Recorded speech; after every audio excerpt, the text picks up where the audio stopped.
Muy bien, queridos, qué bendición de nuevo dirigirme a vosotros en uno de estos encuentros nuevos, de los muchos que Jesús tuvo con diferentes personas. En este caso vamos a ver el encuentro de Jesús con unos fariseos y gente del partido de Herodes, de los herodianos. El texto lo recoge el Evangelio de Mateo en el capítulo 22, versos 15 al 22. Allí vamos a leer la palabra. También lo recoge Marcos 12, del 13 al 17, y Lucas 20, del 20 al 26. Leyendo en Mateo en el capítulo 22, verso 15, dice así la palabra. Entonces se fueron los fariseos y consultaron cómo sorprenderle en alguna palabra, y le enviaron los discípulos de ellos con los herodianos, diciendo: Maestro, sabemos que eres amante de la verdad y que enseñas con verdad el camino de Dios y que no te cuidas de nadie, porque no miras la apariencia de los hombres. Dinos pues, ¿qué te parece? ¿Es lícito dar tributo a César o no? Pero Jesús, conociendo la malicia de ellos, les dijo: ¿por qué me tentáis, hipócritas? Mostradme la moneda del tributo. Y ellos le presentaron un denario. Entonces les dijo: ¿de quién es esta imagen y la inscripción? Le dijeron: de César. Y les dijo: dad pues a César lo que es de César y a Dios lo que es de Dios. Oyendo esto se maravillaron y dejándole se fueron. Hay una idea principal que está detrás del texto que hemos leído, que quiero destacar, y es que Jesús conoce el corazón de las personas. Jesús conoce nuestras auténticas motivaciones, como conocía las motivaciones de estos fariseos. ¿Quiénes eran? Pues los evangelistas nos indican que eran fariseos, de los que ya he hablado en otras ocasiones, y algunos del partido de Herodes, herodianos. Podemos suponer que los herodianos eran los que apoyaban el gobierno de Herodes Antipas, tetrarca de Galilea y de Perea. Algunos estudiosos de la Biblia piensan que deseaban que Herodes también pudiera gobernar Judea, que en aquella época era una provincia imperial romana gobernada por un legado o por un procurador romano concretamente. En una situación normal, los fariseos y los herodianos no tendrían nada en común, no se llevaban bien exactamente. Sin embargo, un enemigo compartido a menudo crea extraños compañeros de cama o de camino. Tal vez la razón por la cual los herodianos se oponían a Jesús era su relación con Juan el Bautista, que, como sabemos, había sido un abierto crítico del gobernante de Galilea y de su inmoral estilo de vida. Y Juan vino a denunciar el pecado. Y una palabra que vemos continuamente en su boca es arrepentíos. Pero Herodes no se arrepintió. Herodes vivía en el pecado, vivía en el adulterio. Y tenía un puesto que además no le correspondía. El poder, la astucia, la maldad le llevaron a aquella situación. Y evidentemente Juan se opuso a él, y los herodianos, por esa afinidad entre Jesús y Juan, odiaban a Jesús como lo hacían los fariseos. Cada uno tenía sus motivaciones. Detrás de cada uno de ellos había una motivación diferente, pero tenían un enemigo común, y allí estaban tanto los fariseos como los herodianos. Jesús estaba enseñando en el templo y nos encontramos en el contexto de ese conflicto con la élite política y religiosa de este país. representada ¿por quién? Por ya lo hemos dicho, por los fariseos y en este caso los herodianos. La finalidad era tenderle una trampa, de tal manera que pudieran enfrentarlo o bien con el poder romano o bien con el pueblo que odiaba profundamente a los opresores, a los romanos. Para conseguir esto, se acercaron a él con una pregunta muy sutil, muy bien pensada, muy elaborada. Todo parecía indicar que fuera cual fuera su respuesta, se ganaría irremediablemente la enemistad, bien de un bando, bien del otro bando. Sus enemigos tendieron una estrategia muy sutil, como he dicho. En su aproximación enumeraron algunas de las virtudes del Maestro. Sabemos que tú siempre dices la verdad, sin dejarte llevar por lo que dice la gente, porque no juzgas a los hombres por su apariencia, ¿verdad? Todo esto es un halago hacia Jesús. Tú enseñas a vivir como Dios ordena, y después de esos halagos sutiles, a continuación, le lanzan su pregunta envenenada, una pregunta llena de veneno. ¿Estamos nosotros obligados a pagar impuestos al César? ¿Sí o no? ¿Debemos o no debemos pagarlo? Está claro, ¿verdad? Si dice que sí, se echa encima a los de su pueblo, que no querían a los opresores. Si dice que no, se echa encima al Imperio Romano. La pregunta estaba cargada de veneno. Jesús naturalmente se dio cuenta, porque Él conoce el corazón de las personas, Él es sabio por encima de todos. Se dio cuenta de sus intenciones, se dio cuenta de las motivaciones y le respondió con esa frase que se ha hecho tremendamente famosa y es por todos pero que muy conocida, ¿verdad? Herodianos y fariseos respondieron con estupefacción, es decir, con pasmo y admiración por su sabiduría.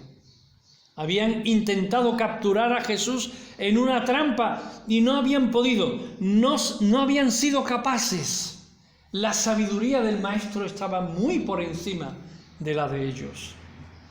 Dad a Dios o dad a César lo que es de César y a Dios lo que es de Dios. Creo que en ningún momento se nos hubiera ocurrido una respuesta con tanta sabiduría como la que Jesús manifestó en este momento.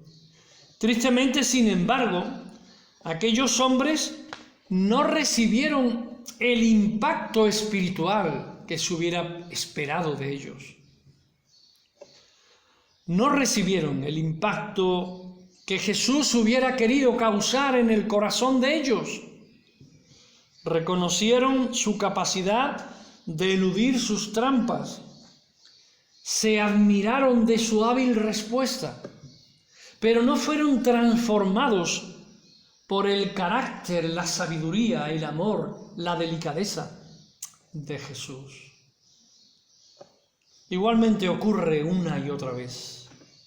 Las palabras del Señor son palabras de vida eterna, pero las multitudes rechazan su palabra. Y nos envolvemos en la religiosidad o en el ateísmo para no creer en la palabra de Dios. ¡Qué terrible! Esto ocurre, ha ocurrido siempre. En la edad media, en la edad más avanzada, en la edad moderna, en la edad contemporánea, el hombre no se deja llenar de las palabras del Señor Jesús. El apóstol Pedro respondió: ¿dónde vamos a ir, Señor, si tú tienes palabras de vida eterna? Para esto hay que tener algo dentro, ¿verdad?, que nos motive a ver más allá de las circunstancias externas para ver la grandiosidad de un Dios poderoso. que tiene palabras de salvación y vida eterna. He de decir con tristeza, porque aquellos hombres conocían y eran sabedores de las cualidades y virtudes de las que Jesús hacía gala. Ellos conocían, habían visto el talante de Jesús, su sabiduría. No dudaron en usar su sabiduría, su talante para halagarle y tratar de establecer una falsa confianza en él. A pesar de ver esas virtudes en el Señor, no quisieron reconocerlas. No les movió a una aceptación de Jesús, sino antes, al contrario, al antagonismo y a desear a cualquier precio su destrucción. Fueron personas expuestas al carácter de Jesús, pero esta exposición, lejos de ablandarlos espiritualmente, endureció su corazón y provocó en ellos más maldad y más antagonismo hacia él. Así sucede, y así ha sucedido siempre en la historia. Jesús no deja impasivo a las gentes, o despierta el interés, o despierta la emoción y el deseo de seguirle, o despierta el más antagonismo de los antagonismos, el más rechazo hacia él por parte de los hombres. Hay algunas aplicaciones que podemos ver detrás de todo esto para nuestras vidas. Uno de los problemas de acercarnos a Jesús es que somos totalmente transparentes ante Él. Nos guste o no, no podemos encubrir de Él lo que hay en nuestro corazón. Es inútil que intentemos disimular nuestras auténticas motivaciones o razones. El Maestro las conoce perfectamente y no se va a dejar impresionar por nuestros posibles halagos o nuestra espiritualidad fingida. No vamos a engañar al Señor. Si tenemos una espiritualidad fingida, no lo vamos a engañar. Podremos engañar a otros. Podremos engañar a los que nos rodean. Qué espiritual este hombre, qué espiritual esta mujer. Pero a Dios no le vamos a engañar. Detrás de esa espiritualidad aparente, Dios conoce el corazón de cada uno de nosotros. Por tanto, esto nos debe retar a plantearnos con qué motivación nos acercamos a Jesús y a analizar también nuestro corazón, nuestras intenciones, nuestras verdaderas intenciones antes de venir a su presencia. Una vez allí, estas serán puestas de manifiesto. Todas nuestras intenciones van a ser puestas de manifiesto y no podemos ocultarlas, disimularlas o justificarlas de ninguna de las maneras, porque Dios conoce el corazón de los hombres. Dios nos conoce y Dios sabe lo que hay detrás de nuestra vida, de nuestros pensamientos. ¿Por qué nos acercamos a Jesús? ¿Qué hay detrás? ¿Hay interés personal, particular? ¿O hay un verdadero deseo de buscarle en adoración, de llenarnos de Él, de su presencia en nuestras vidas? Por otro lado, también es cierto que el corazón del ser humano, tal y como dice la palabra de Dios, la Escritura, es engañoso. Incluso aunque previamente hayamos analizado y meditado en nuestras auténticas intenciones, en ocasiones podemos engañarnos a nosotros mismos de manera muy profunda y ser ignorantes de lo que hay en el fondo de nuestro corazón, porque el corazón del hombre es engañoso. Saber que Él sabe puede ser para nosotros la oportunidad de decirle a Jesús que nos ayude a discernir nuestras auténticas motivaciones, porque tal vez ni siquiera somos conscientes de ellas. Las palabras del Salmo 139 son un gran referente. Versículos 23 y 24 nos enseñan en esta dirección, nos señalan en esa dirección. Dice el texto: oh Dios, examíname y reconoce mi corazón, ponme a prueba, reconoce mis pensamientos, mira si voy por el camino del mal y guíame por el camino eterno. Precioso salmo que nos puede ayudar a meditar, a profundizar en las intenciones de nuestro corazón y a decirle al Señor: Señor, examíname desde el principio hasta el final, porque a veces hay motivaciones que no son las correctas. Quita tú, Señor, esas motivaciones y guíame por el camino eterno. Qué palabras más sabias, hermanos. Quiera el Señor guiarnos, ayudarnos a discernir las intenciones de nuestro corazón, porque ante Él nada podemos ocultar.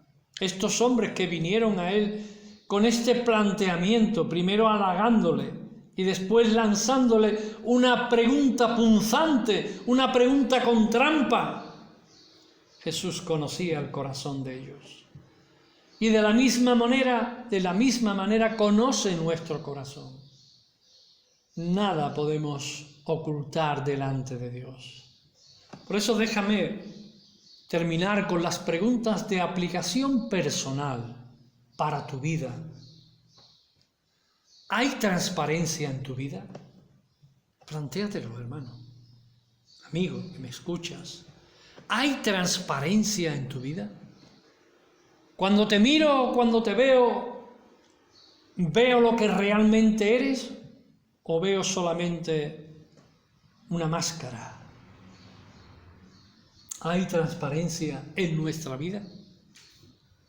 ¿Puedes acercarte a Jesús sin que haya motivaciones, razones, intenciones ocultas? ¿Te acercas a Jesús sin esas motivaciones o razones ocultas, intenciones ocultas? Recuerda, Él te conoce. Él mira no la apariencia, Él mira en el fondo de tu corazón y ve más allá de lo que tú mismo eres capaz de ver. Yo creo que a veces nosotros mismos no nos conocemos 100% personalmente, porque hoy día podemos hacer una cosa, pensar una cosa, pero dentro de 1 año, 2 años, quizás menos o quizás más, podemos estar pensando lo contrario. Y pensar, nunca pensé que pensaría así. ¿A veces no te ha pasado? Nunca pensé que pensaría así, porque cuando tenía 14, 16, 18 años pensaba de una manera y ahora pienso de otra. Nunca pensé que pensaría como pienso ahora, pero Dios sí lo sabe. Desde que naces hasta que mueres, en todo ese proceso, Dios conoce las intenciones de tu corazón. Otra pregunta personal. ¿Puedes acercarte a Jesús sin que haya pecado no confesado en tu vida? ¿Te acercas a Jesús sin haber confesado algún pecado en tu vida? Pues recuerda que Él te ve y que Él ve el fondo de tu corazón y que Él ve si hay pecado sin confesar. Esa oración: Señor, te pido perdón aún por mis pecados ocultos, que yo ni recuerdo, que yo ni me acuerdo, pero perdónalos, porque el Señor conoce y sabe si hay pecado oculto, que a lo mejor tú ni te acuerdas. Debemos pedirle perdón antes de acercarnos a Él, porque Él quiere vernos en santidad. No vamos a ser perfectos, pero si hemos pecado, abogado tenemos. Si hemos pecado, confesemos nuestros pecados. El hombre que que oculta sus pecados no va a prosperar. El que los confiesa, ese sí va a ir adelante, ese sí va a prosperar espiritualmente en su vida. Por último, ¿conoces el carácter de Jesús? ¿Has permitido que te impacte y se refleje en tu vida? Es una pregunta doble. ¿Conoces el carácter de Jesús revelado en la palabra de Dios? Y ahora, ¿has permitido que te impacte y que se refleje en tu vida? Para pensar, ¿verdad, hermanos? Para aplicar a nuestra vida. Cuán importante es, después de una meditación en la palabra, buscar preguntas de aplicación personal, para que el Señor, el Espíritu Santo, pueda cambiar, pueda transformar nuestra vida según el deseo de nuestro Dios y Padre. La santidad debe de ser la nota predominante en la vida del cristiano. Perfectos no, pecadores sí, pero que piden perdón y que buscan la santidad, sí. Que el Señor nos bendiga, hermanos, y démosle la gloria, la honra y la alabanza que Él solo merece. Amén.